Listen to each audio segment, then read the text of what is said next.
काम करतायत त्यांना पुरस्कार देण्यासाठी इथे मला बोलवलं, याबद्दल अमरेंद्र भास्कर साहित्य बालकुमार साहित्य संस्था यांचे मी मनापासून आभार मानतो. आज खरं खूप मोठ्या लोकांबरोबर मला बसायला मिळते. नमो जोशी सर त्यांनी ते जेव्हा बालकुमार साहित्य संमेलनाचे अध्यक्ष होते तेव्हा मला आणि प्रभाकरला त्या संमेलनात बोलावलं होतं. मंदाताई खांडगे यांनी जवळजवळ 27-28 वर्षापूर्वी त्यांच्या साहित्यप्रेमी भगिनी मंडळात बोलावलं होतं. संगीताताई त्यांचं तर खूपच मोठं हे आहे. त्यांना आता साहित्य अकादमीचे पुरस्कार मिळाला आहे. तर अशी दिग्गज माणसं आहेत आणि त्यात मला इथे बसायला मिळाल्याचा खूप आनंद होतो. खरं तर अजून एक मला नाव आठवतंय ते म्हणजे शकुंतलाताई फडणीस. श्रीधर फडणीसांमुळे माझी त्यांची ओळख झाली होती आणि काही खूप बाल साहित्याशी खूप चांगल्या पद्धतीने जोडल्या गेलेल्या होत्या. आज इथे आपल्याला एक नेहमी आसपास जेव्हा बघतो तेव्हा एक खूप मोठा प्रॉब्लेम दिसत असतो, तो म्हणजे इंग्रजीचं वाढतं आक्रमण. आसपास बघतो तेव्हा सर्व मुलं इंग्रजी माध्यमात शिकत असतात.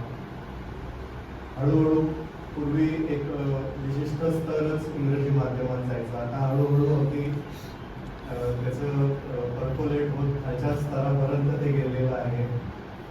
आणि हे मराठी भाषेवर एक आक्रमण होतंय आणि हे आक्रमण होत असताना सुद्धा पाय रोवून मराठी बालकुमारांसाठी काहीतरी करत राहणं हे खूप मोठं काम ही नवीन आता जे पुरस्कार मिळालेले आहेत ही पिढी करते.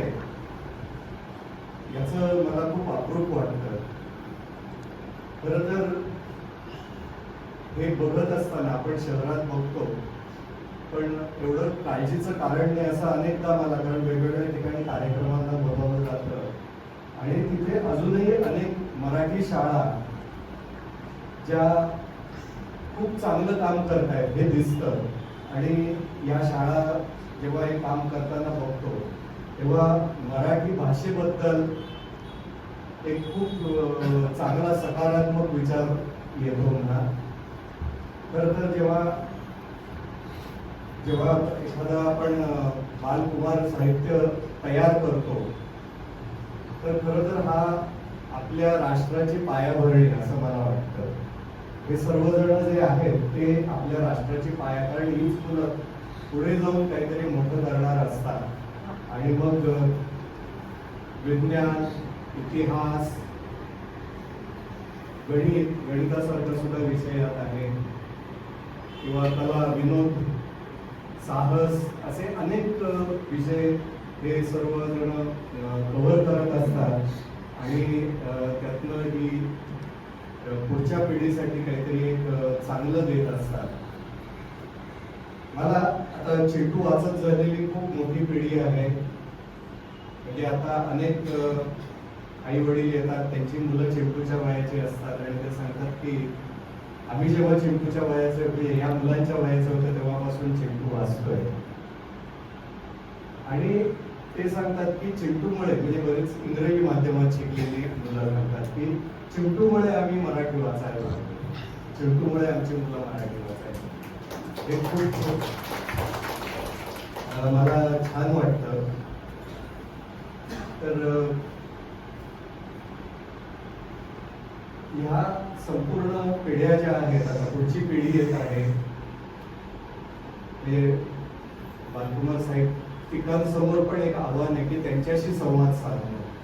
कारण ही इतकी स्मार्ट होत चालली आहे, त्यांची मराठीची शब्दसंपदा जरा कमी होत चालली आहे. म्हणजे मराठीतले काही असे जे आपल्या लहानपणी शब्द होते ते आता त्यांना कळत नाही, पण ते शब्द टाळून सुद्धा त्यांच्यासाठी लिहिणं हे एक मोठं आव्हान आहे. ती स्मार्ट किती झाली आहे. तर आता तुम्ही बघता की आपल्याला काही प्रॉब्लेम आला की आपण आपल्याला लहान मुलांनाच विचारावं लागतं. त्याच्यावर एक केलेला चिट्टू मला आठवतोय की चिट्टूचे वडील बाहेर न येत आहेत आणि म्हणतात, अरे बापरे बिघडला, बंद पडला माझा मोबाईल. चिट्टू म्हणतो बघू, येतो टुक टुक टुक टुक, बघा झाला चालू. आणि म्हणते शहाणा तो बाळ माझा, काय झालं होतं रे? चिट्टू म्हणतो काही नाही ग, पप्पांनी चुकून चाइल्ड लॉक केलं होतं.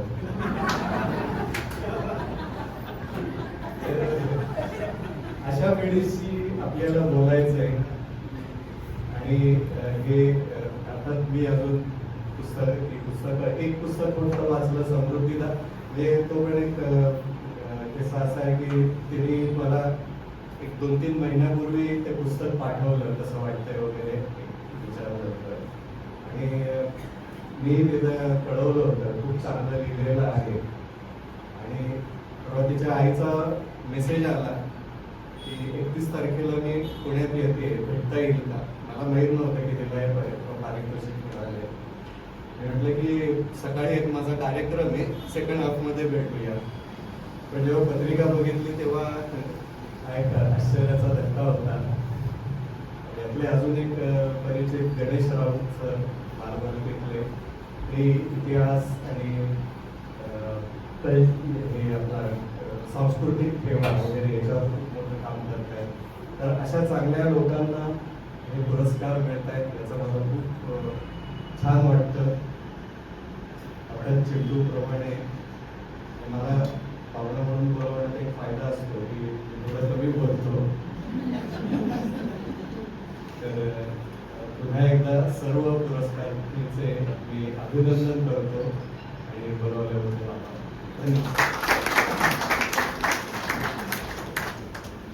धन्यवाद पंडित सर. दैनिक सकाळ